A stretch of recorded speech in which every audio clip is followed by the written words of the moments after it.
Allahabad bank के तत्कालीन निदेशक दिनेश दुबे ने खुलासा किया है कि नीरव मोदी और मेहुल चौकसी की कंपनी गीतांजलि ज्वेलर्स को लोन देने का मैंने विरोध किया था, लेकिन तब बोर्ड मीटिंग में मेरी बात अनसुनी कर दी गई, जबकि कंपनी का रिकॉर्ड सही नहीं था। एमसीबीओडी की मीटिंग में इसके देखे तो मेरे को ये लगा कि इसमें कोई न कोई दाल में काला है। क्योंकि मैं पत्रकार था, इसलिए मैं उस दृष्टिकोण से इसका इन्वेस्टिगेशन कर रहा था कि जो लोन 3 साल से रीपेएबल नहीं हुआ उसको रीस्ट्रक्चर किया जा रहा है, प्लस इसमें 50 करोड़ और गीतांजलि को दिए जा रहे हैं, तो मैंने इसका डटकर विरोध किया। बिहार जहां अपनी बेपटरी शिक्षा व्यवस्था के लिए बदनाम हो चुका है, वैसे में बिहार के ही एक लाल ने उस व्यवस्था को सुधारने की ठानी है। हार्वर्ड से पढ़कर आए संजय कुमार अपने प्रयास से बिहार के छात्रों में बेहतर भविष्य की उम्मीद जगा रहे हैं। उनके प्रयासों की आज चारों तरफ सराहना हो रही है। देखिए हमारी ये रिपोर्ट।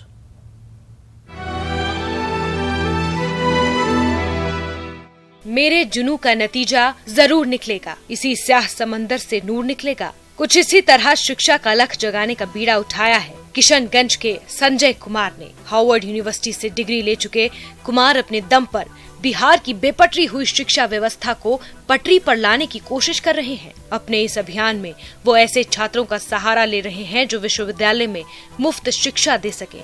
संजय के इस प्रयास से न केवल शिक्षकों की कमी दूर होगी, बल्कि बच्चों को होनहार गुरुजी का मार्गदर्शन भी मिलेगा। हमारा जो मानना ये है कि हमको अगर कुछ बिहार को वापस देना है तो हम शिक्षा के माध्यम से ही दें, और हम एक शिक्षित समाज जब निर्मित करेंगे तभी जाके जो बिहार में भेदभाव है ना, जाति पाति है, जो रिलीजन का भावना है, सब भावना खत्म होगा। क्योंकि जब शिक्षित समाज बनेगा, शिक्षित लोग होते हैं तो माइंड खुलता है। संजय कुमार के प्रयासों की जहां हर तरफ सराहना हो रही है, वहीं जिलाधिकारी ने भी पूरे अभियान में सहयोग देने का आश्वासन दिया है। मैं शुभकामना देना चाहूँगा ऐसे प्रयास के लिए कि सरकारी स्कूल से पढ़े हुए लोग जो आज उच्चतम शिखर पर हैं, वो लोग अपने विद्यालय को, अपने सामाजिक परिवेश को कुछ वापस देने के लिए इस प्रकार का प्रयास कर रहे हैं। पूर्व शिक्षा मंत्री राम प्रकाश महतो ने अभियान की प्रशंसा की है। पूर्व मंत्री के अनुसार सिर्फ सरकार के प्रयास से शिक्षा व्यवस्था में सुधार नहीं आ सकता, अंधकार दूर करने के लिए ऐसे प्रयासों की जरूरत है।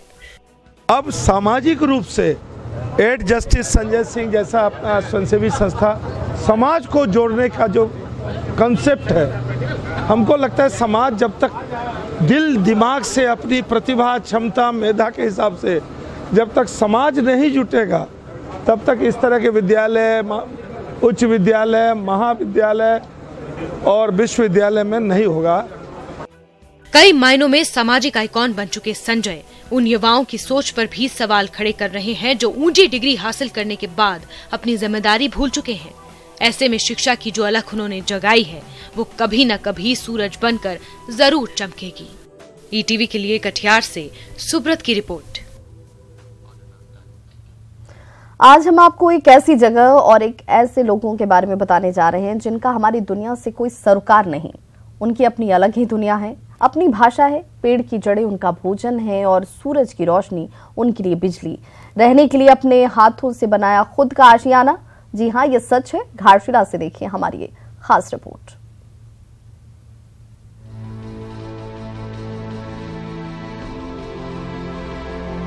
ये पथरीले रास्ते घाटशिला जिले के हैं। जिले के डुमरिया प्रखंड से 30 किलोमीटर दूर पहाड़ों की चोटी पर 30 से 32 परिवार अपने छोटे छोटे बच्चों के साथ रहते हैं। ईटीवी संवाददाता जब 2000 फीट ऊंची पहाड़ी पर पहुंचे तो वहां खेल रहे बच्चे देखते ही भागने लगे।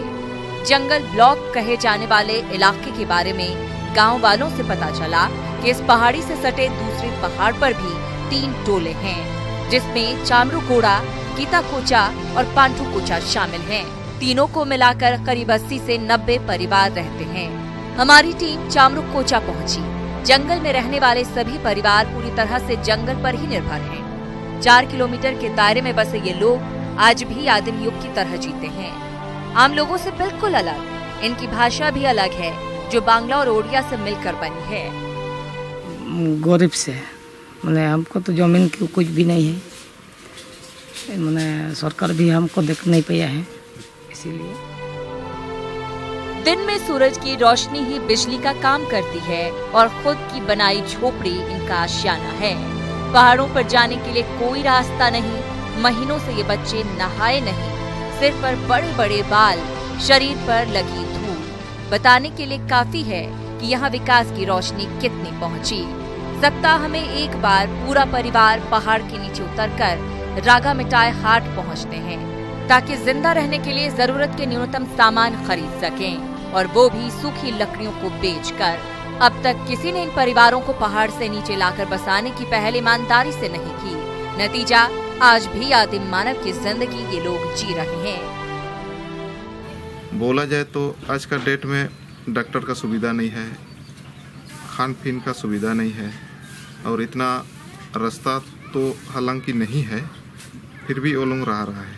तो ये आपका ETV के माध्यम से मैं अपील करना चाहूँगा सरकार से, ये जो सवार लोग चाहते सवार लोग को, ये जो कितना कठिन परिस्थिति में लोग अपना जीवन यापन गुजर कर रहे हैं, लोग को कम से कम यहाँ तक पहुँचने के लिए रास्ता होना चाहिए। करीब 100 वर्षों से पहाड़ों पर रह रहे इन आदिम जनजाति के परिवारों के लिए सरकार को ईमानदारी से पहल करनी होगी, नहीं तो इनकी आने वाली पीढ़ियां भी पहाड़ों में ही खो जाएंगी। ETV के लिए घाटशिला से प्रभंजन की रिपोर्ट। देश की कोयला राजधानी धनबाद में एक बार फिर बिजली संकट गहराने लगा है। जहां के कोयले से देश रोशन होता है, वो शहर आज खुद अंधेरे में रहने को विवश है। शहर के कई इलाकों में लोड शेडिंग और मेंटेनेंस के नाम पर पिछले 6 माह से प्रतिदिन घंटों बिजली काटी जा रही है। देखिए हमारी ये रिपोर्ट।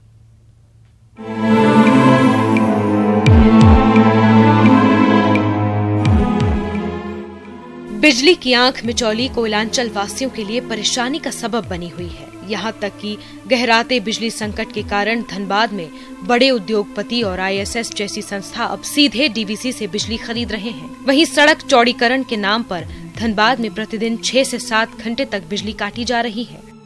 देखिए, बिजली के ऐसे तो बहुत समस्या है। मतलब दिन में 10 बजे काटते हैं, फिर शाम 4 बजे दिया जाता बिजली, फिर रात में भी 1 घंटा 2 घंटा पर डे। ये स्थिति आज 6 महीने से लगी हुई है धनबाद में।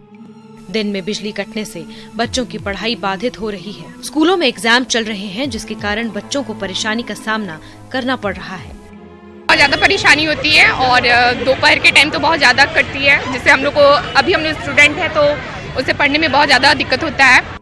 बिजली नहीं रहने से आम लोगों के साथ व्यवसायियों को भी खासा नुकसान हो रहा है। वहीं बिजली कर्मचारी का कहना है कि कांड्रा फीडर को नेशनल ग्रिड से जोड़ने के लिए वन विभाग का NOC चाहिए, जो करीब 1 साल से लंबित पड़ा है। अगर NOC मिल जाए तो कोयलांचल वासियों को बिजली आपूर्ति सही तरीके से हो पाएगी। कांड्रा ग्रिड नहीं जुटना ये दुर्भाग्यपूर्ण है। बहुत दिन से चला रहा है। अगर कांड्रा ग्रिड से जोड़ते, हम लोग अभी DVC के बैसाखी पर हैं और DVC उतना बिजली नहीं दे पा रहा है, चाहे नहीं ले पा रहे हैं जितना कि उसको देना चाहिए था, जिससे यहाँ पर ही है। और लोड शेडिंग, पहले तो लोड शेडिंग का नाम हम लोग जानते नहीं थे। कांड्रा ग्रिड का जुटना बहुत जरूरी है, और जब तक वो नहीं जुटेगा आपको यहाँ वही जो अभी मिल रहा है इससे ज्यादा मिलने वाला नहीं है। आपको बता दें कि कोयलांचल DVC कमांड एरिया में होने के कारण धनबाद और बोकारो के 50 इलाके में झारखंड बिजली बोर्ड DVC से बिजली खरीद कर सप्लाई करती है। धनबाद के ग्रामीण क्षेत्र में 2 लाख उपभोक्ता और शहरी क्षेत्र के 1,60,000 उपभोक्ता हैं, जहां झारखंड ऊर्जा विकास निगम इन दिनों DVC से 330 मेगावाट बिजली लेकर सप्लाई कर रही है। धनबाद विद्युत एरिया बोर्ड के GM का भी कहना है कि जब तक धनबाद का कांड्रा फीडर नेशनल ग्रिड से जुड़ नहीं जाता, तब तक कोयलांचल की DVC के बिजली पर निर्भरता बनी रहेगी। ऐसे में अभी भी धनबाद वासियों की सबसे बड़ी निर्भरता DVC पर बनी हुई है। सवाल यह है कि आखिर धनबाद वासी बिजली संकट की मुक्ति कब तक पाएंगे? इस सवाल का जवाब बिजली विभाग के अधिकारियों के पास भी नहीं है। कैमरामैन शहनाज के साथ अभिषेक कुमार, ETV न्यूज धनबाद।